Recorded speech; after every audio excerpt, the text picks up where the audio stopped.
Polity में एक बहुत ही डेंजरस कॉन्सेप्ट है और ये कॉन्सेप्ट है lapsing of bills in parliament का। ये एक छोटा सा कॉन्सेप्ट है, लेकिन गलती हुई तो सीधा 2 मार्क्स का नुकसान हो सकता है। सपोज कीजिए एक बिल लोकसभा में पेंडिंग है और उसी वक्त लोकसभा डिसॉल्व हो जाती है। अब सवाल ये है कि क्या बिल लैप्स हो जाएगा या राज्यसभा में कंटिन्यू करेगा या फिर प्रेसिडेंट के पास चला जाएगा। यूपीएससी ने इसी कॉन्सेप्ट पर कई बार क्वेश्चन पूछे हैं और प्रॉब्लम है कि most of the aspirants concept clear न होने की वजह से इसमें कंफ्यूज हो जाते हैं। इस वीडियो में मैं आपको आर्टिकल 107 के थ्रू लैप्सिंग ऑफ बिल्स को इतना सिंपल एक्सप्लेन करूंगा कि आप सिर्फ 30 सेकंड में पूरा कॉन्सेप्ट रिवाइज कर पाएंगे। तो चलिए शुरू करते हैं। सपोज कीजिए एक बिल है, उस बिल को बनना है एक्ट। तो इस बिल को एक्ट बनने के लिए किस प्रोसेस से गुजरना होगा? तो सबसे पहले देखिए, बिल या तो लोकसभा में या फिर राज्यसभा में आएगा। अब इन दोनों सदनों से इसको क्या होगा, पास होना होगा। पास होने के बाद ये राष्ट्रपति के पास जाएगा। राष्ट्रपति जी जब इस पर हस्ताक्षर कर देंगी तब वो एक्ट बन जाएगा। अब इस बिल की जर्नी का यही जो जर्नी है, इसी में ये बिल सरवाइव करेगा या बिल खत्म हो जाएगा। इसी को हम लोग लैप्स ऑफ बिल पढ़ते हैं आर्टिकल 107 के अंदर। मतलब कोई बिल एक्ट में परिवर्तन हो रहा है या नहीं हो पा रहा है, उसके लिए क्या कंडीशंस हैं, किन परिस्थितियों में वो एक्ट बन रहा है या फिर किन परिस्थितियों में वो निरस्त हो जा रहा है, इन्हीं सब चीज़ों को देखते हैं हम लोग लैप्स ऑफ बिल में।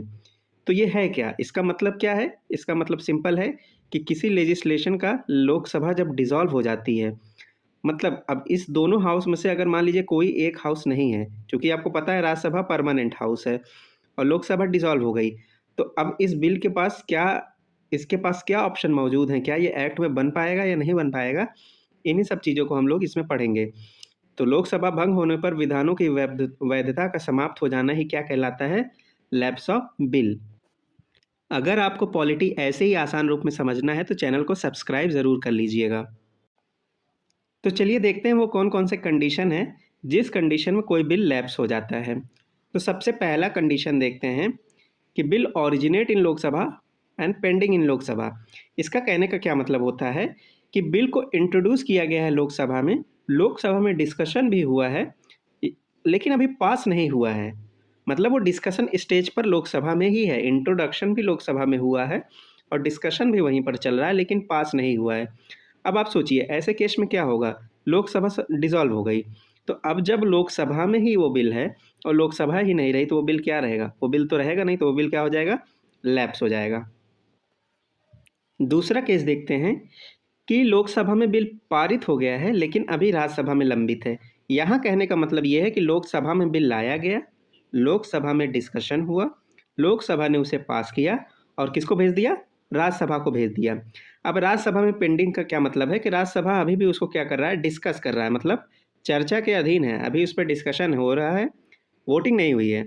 तो ऐसे केस में भी क्या होगा, अगर उस बीच के उस दौरान जब राज्यसभा डिस्कस कर रहा है उस दौरान लोकसभा डिसॉल्व हो जाती है तो फिर क्या होगा? वो बिल लैप्स हो जाएगा। ऐसा किस केस में हुआ है? एक एग्जांपल हमारे पास ट्रिपल तलाक बिल का। ये बिल ओरिजिनली 2017 में लाया गया था। 2017 में जब ये बिल लाया गया था तो लोकसभा में लाया गया, वहाँ से पास हुआ, उसके बाद ये राज्यसभा में चला गया। राज्यसभा में जाने के बाद क्या हुआ कि 2019 में आपका लोकसभा डिसॉल्व हो गई, मतलब चुनाव आ गए। अब लोकसभा डिसॉल्व होते ही राज्यसभा ने चूंकि इसको पास नहीं किया था तो ये बिल क्या हुआ? ये बिल लैप्स हो गया। तो इसलिए गवर्नमेंट जब फिर से वापस बनी, जब नई लोकसभा फिर से बनी, तो गवर्नमेंट को ये बिल फिर से इंट्रोड्यूस करना पड़ा, ट्रिपल तलाक बिल। इसलिए फिर जाके वो पास हुआ।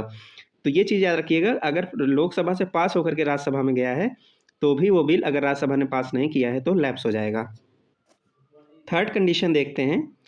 ये एक ऐसा कंडीशन है कि बिल जो है वो ओरिजिनेट हुआ है राज्यसभा में, मतलब मिनिस्टर ने या किसी प्राइवेट मेंबर ने बिल को पहले कहाँ लाया है? राज्यसभा में लाया है। उसके बाद राज्यसभा में डिस्कशन हुआ, वोटिंग हुई और पास हो गया राज्यसभा से। उसके बाद उसको भेज दिया गया लोकसभा में। अब लोकसभा में उसकी क्या स्थिति है? वो पेंडिंग है, मतलब लोकसभा अभी उस पर डिस्कशन कर रही थी। ऐसे केस में बीच में मान लीजिए फिर लोकसभा क्या हो जाती है? डिसॉल्व हो जाती है। मतलब राज्यसभा ने बिल भेज दिया लोकसभा में और लोकसभा डिसॉल्व हो गई, वोटिंग करने से पहले डिस्कशन हुआ लेकिन वोटिंग नहीं हो पाई, तो ऐसे केस में भी बिल क्या हो जाएगा, लैप्स हो जाएगा। तो गोल्डन रूल ये याद रखिएगा, अगर किसी बिल को लोकसभा टच कर देती है, टच करने का सिंपल सा मतलब ये है कि अगर किसी भी बिल में लोकसभा इन्वॉल्व हो जाती है, मीन्स पास नहीं कर रही है, मतलब इन्वॉल्व है उसमें, या तो वो डिस्कशन के स्टेज पर है, या उसने उसको भेजा है अपनी तरफ से, या फिर वहीं पे ओरिजिनेट हुआ है, और इस बीच में लोकसभा डिसॉल्व हो जाएगी, तो वो बिल हमेशा लैप्स हो जाएगा।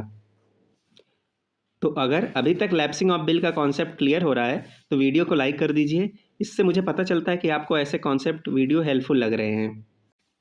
आगे बढ़ते हैं। अब तक तो हमने देख लिया बिल कब लैप्स होगा, अब वो कंडीशन देखते हैं जब बिल लैप्स नहीं होता है। तो देखिए, पहला कंडीशन, बिल क्या है, पेंडिंग इन राज्यसभा है, not yet passed by Lok Sabha. इसका सिंपल सा मतलब ये समझिए, पॉलिटी में सिर्फ वर्ड का ही मतलब है, वर्ड के अगर आपको मीनिंग समझ में आ रहा है, क्योंकि यूपीएससी वर्ड्स के साथ ही खेलता है। तो देखिए, पेंडिंग इन राज्यसभा का मतलब है कि बिल इंट्रोड्यूस हुआ है राज्यसभा में, और राज्यसभा में अभी डिस्कशन हो रहा है, राज्यसभा से अभी वो बिल पास नहीं हुआ है। पेंडिंग का जिस भी हाउस में पेंडिंग लिखा रहेगा, आप वहाँ पे ये समझ जाइए कि वो बिल अभी उसी हाउस में है, वो डिस्कशन के अंदर में है, लेकिन वोटिंग नहीं हुई है। तो अभी बिल कहाँ पे है, राज्यसभा में है, डिस्कशन स्टेज पे है। जब वो बिल पास होगा तभी लोकसभा में जाएगा। पेंडिंग है मतलब पास नहीं हुआ है, मतलब लोकसभा में अभी वो गया ही नहीं है।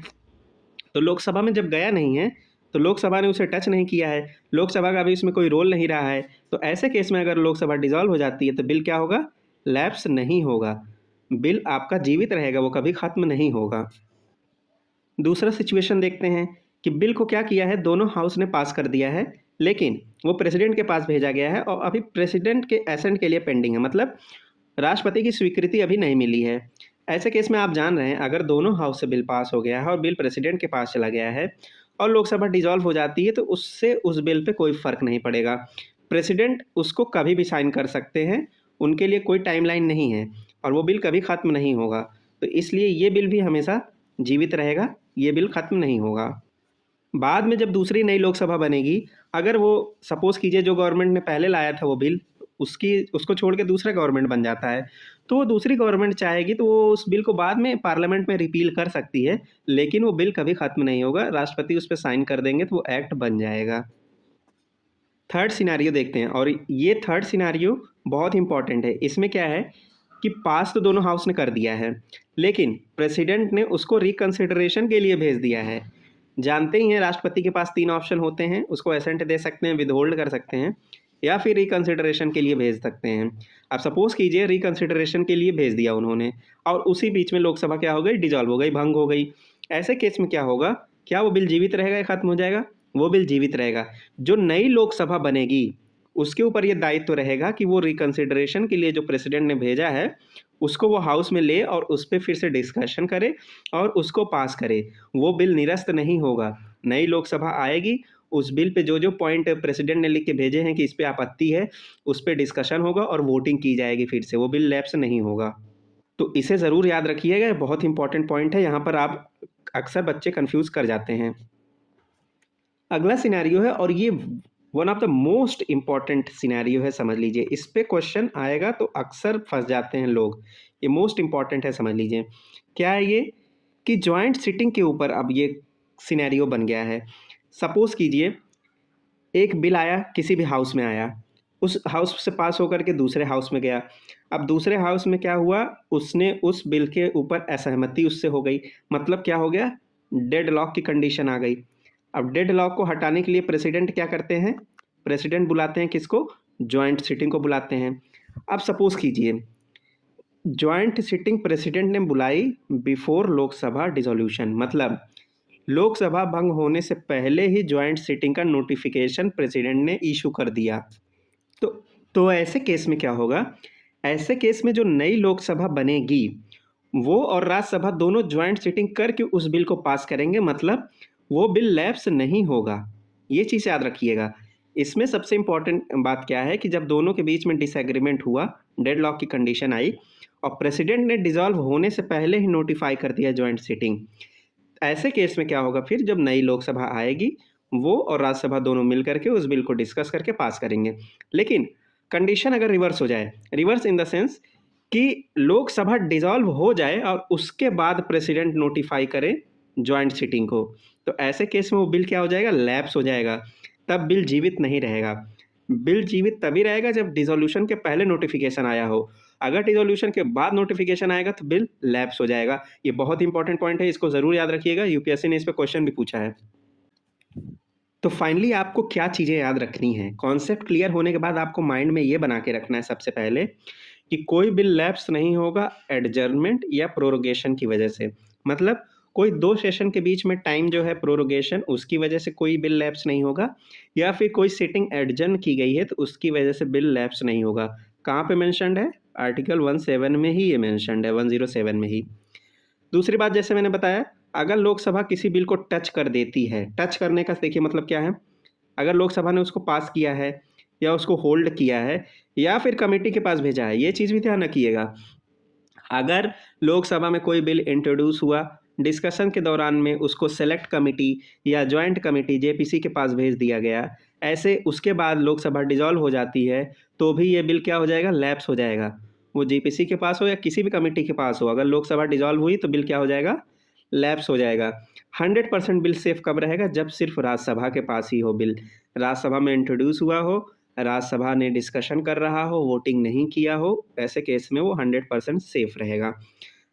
और एक चीज़ ध्यान रखने वाली बात यह है कि assurances do not lapse upon the dissolution of Lok Sabha. ये चीज़ बहुत इंपॉर्टेंट है।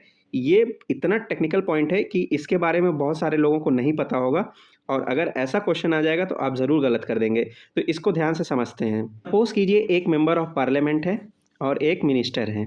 ये क्या है, मेंबर ऑफ पार्लियामेंट है और ये मिनिस्टर हैं।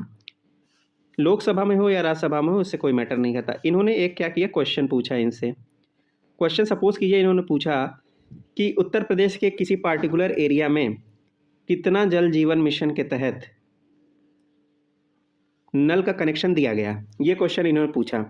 अब सपोज कीजिए मिनिस्टर के पास उस समय उसका डेटा नहीं है, तो मिनिस्टर क्या बोलते हैं कि मैं डेटा ले करके, डेटा मंगवा करके आपको सबमिट कर दूंगा या हाउस में टेबल कर दूंगा। उन्होंने ये क्या किया, ये इस एमपी को इन्होंने क्या किया, एश्योर किया। एश्योर कर मतलब इन्होंने समझ लीजिए वादा किया कि मैं डेटा हाउस में सबमिट कर दूंगा। तो अब एश्योर कर दिया है। अब सपोज कीजिए एश्योरेंस दे के निकल गए, और क्या हो सकता है कि फिर वो सबमिट ही ना करें ये डेटा। क्या ऐसा हो सकता है?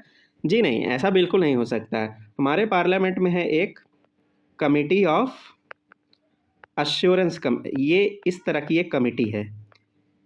ये कमेटी क्या करती है, ये जो भी अश्योरेंस मिनिस्टर हाउस में देते हैं, ये उसको ट्रैक करती है। ट्रैक करती है कि उन्होंने उस अश्योरेंस को फुलफिल किया या नहीं। कोई भी अश्योरेंस, ये कमेटी ऑफ अश्योरेंस जो होती है, ये लोकसभा और राज्यसभा की अलग अलग होती है।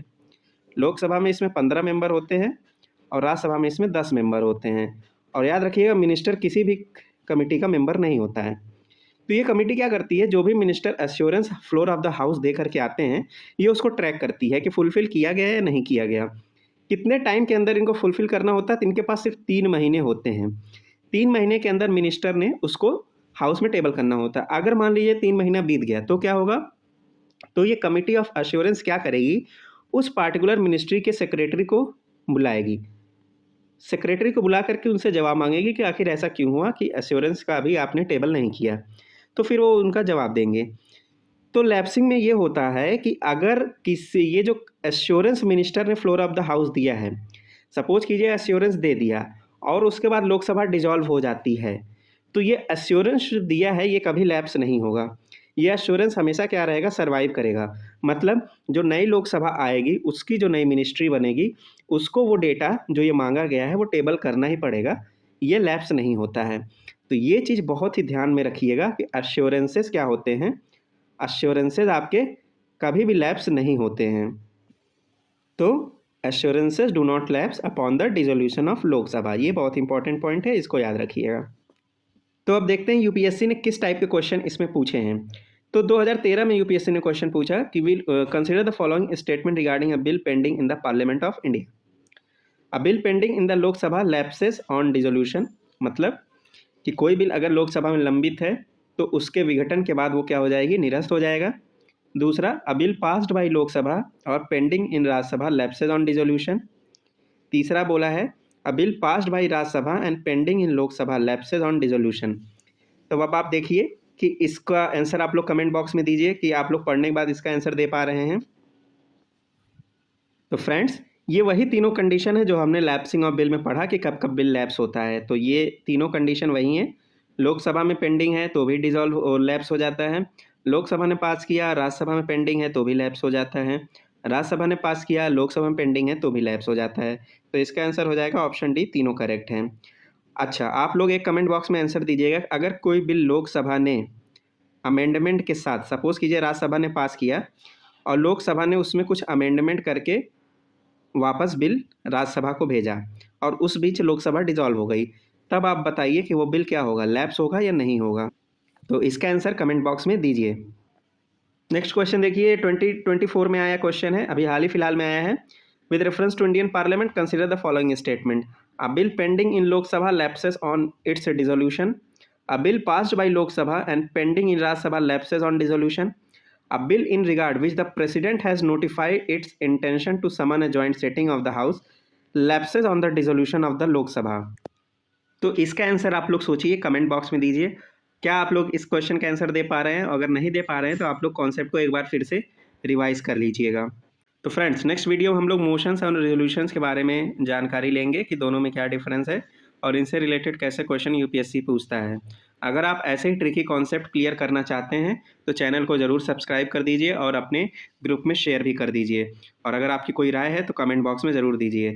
और पिन कमेंट में डिस्क्रिप्शन में आपको टेलीग्राम का लिंक मिल जाएगा, टेलीग्राम ग्रुप को ज्वाइन कीजिए। उसमें आपको वीडियो से रिलेटेड MCQs, PYQs और PDF वहाँ पे मिल जाएंगे। तो मिलते हैं नेक्स्ट वीडियो में, तब तक के लिए बहुत बहुत धन्यवाद।